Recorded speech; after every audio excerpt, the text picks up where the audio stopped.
আজই ডাউনলোড করুন আর এনজয় করুন আপনার পছন্দের শো। বাবাকে আর কিচ্ছু করা যাবে না ম্যাডাম, আপনি পারবেন না জিততে, কিছুতেই না।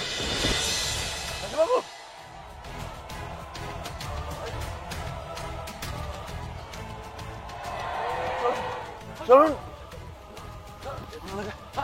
ওনাকে বের করতে হবে গাড়ি থেকে।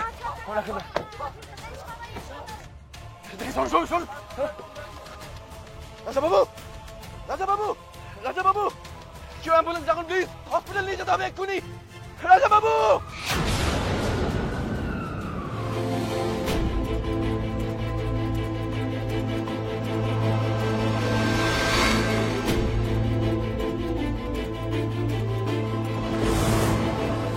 এই তো মালাদা, ম্যাডাম ওরকম ব্যাকা হাসলেন কেন বলো তো?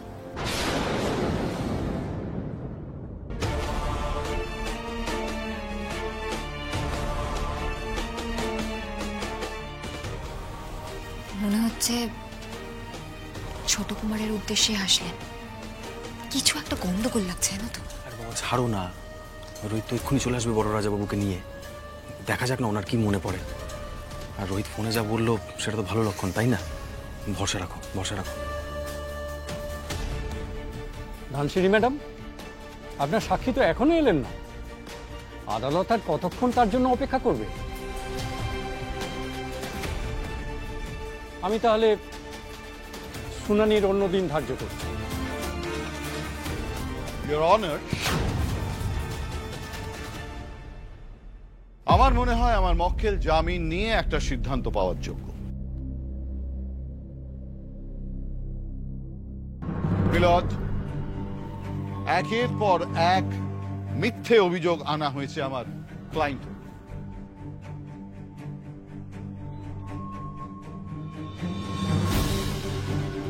যেটা সম্পূর্ণ ভিত্তিহীন, আর সেটা বিরতির আগের সেশনেই প্রমাণ হয়ে গেছে। সম্পূর্ণ ভিত্তিহীন অভিযোগ আনা হয়েছে আমার ক্লায়েন্টের।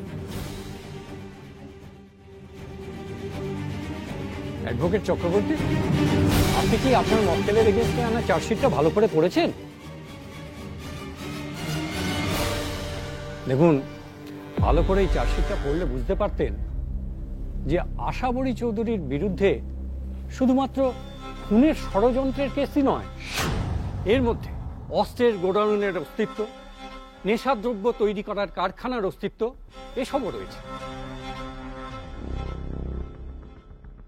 যেহেতু এই বিষয়গুলো এই খুনের ষড়যন্ত্র মামলার সঙ্গে সরাসরি যুক্ত নয়, তাই এই মুহূর্তে আমি এ নিয়ে প্রশ্ন করছি না। কিন্তু এর মধ্যে আপনার ক্লায়েন্টের অনেক গোপন দিক উঠে আসছে। যাকে ধানসিঁড়ি ম্যাডাম, আপনি কি কোনো উইটনেস পেশ করতে পারছেন? ইওর অনার, আমার প্রধান সাক্ষী প্রতাপ নারায়ণ চৌধুরীর বিরুদ্ধে খুনের ষড়যন্ত্র করা হয়েছিল এবং তিনি পুরনো স্মৃতি হারিয়েছেন। ফিরে আসার পর বর্তমানে তার চিকিৎসা চলছে। ইওর অনার, আমার বিনীত অনুরোধ তাকে একটু সময় দাও। মিলদ, মিলদ, আর কতক্ষণ এইভাবে আদালতে সময় নষ্ট করা হবে? মিলদ, যে সাক্ষী তার পূর্বের কোনো কথা মনেই করতে পারছেন না, তিনি কিভাবে সাক্ষ্য দেবেন? স্যার, দয়া করে আর একটু অপেক্ষা করুন। আমি বললাম না, উনি চিকিৎসা।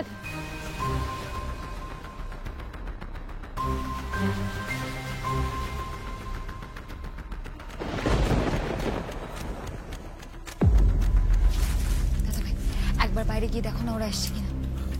আমি দেখছি, এক সেকেন্ড। অংশুদা, একটা অ্যাক্সিডেন্ট হয়েছে আমাদের, বড় রাজাবাবুর জ্ঞান নেই। আমরা নন্দপুরা বলে একটা জায়গায় আছি হসপিটালে। তুমি ধানুকে আরেকটা ডেট নিতে বলো হিয়ারিং এর, আর তোমরা চলে এসো। কলকি, একটা দুর্ঘটনা ঘটে গেছে। ধর্মাবতার, এখনই একটা খবর এসেছে যে নন্দাপুরাতে একটা অ্যাক্সিডেন্ট হয়েছে। সেই অ্যাক্সিডেন্টে আমাদের সাক্ষী প্রতাপ নারায়ণ চৌধুরী উনি জ্ঞান হারিয়েছে।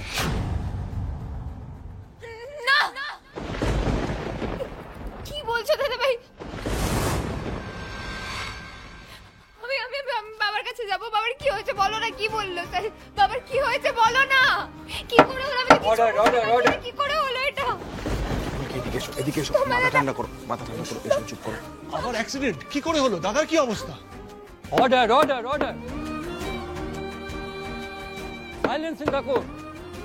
বসো, খেদো না প্লিজ। Sorry my lord.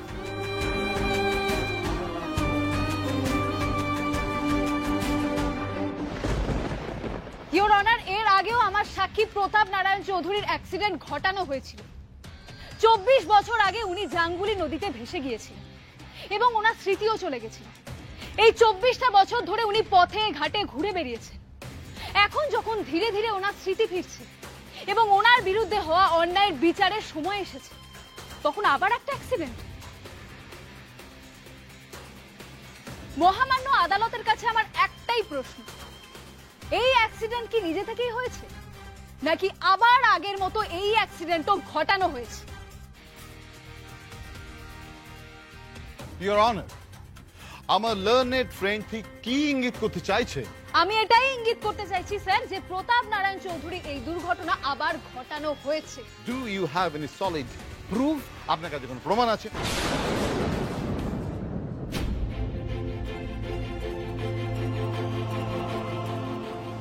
তোমার দাদা,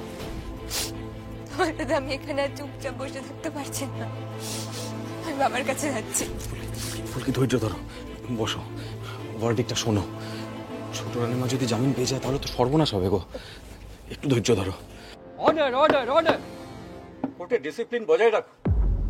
সরি ইওর অনার। সরি।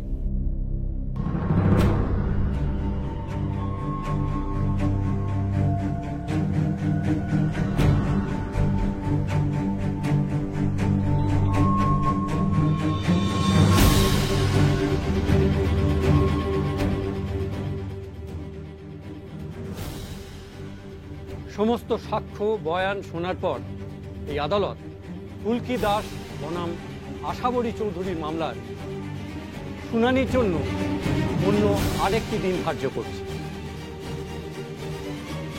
ততদিন পর্যন্ত আশাবরী চৌধুরীকে পুলিশি হেফাজতে রাখার নির্দেশ দিচ্ছে এই আদালত। আশাবরী দেবীর জামিন নামঞ্জুর করা হচ্ছে।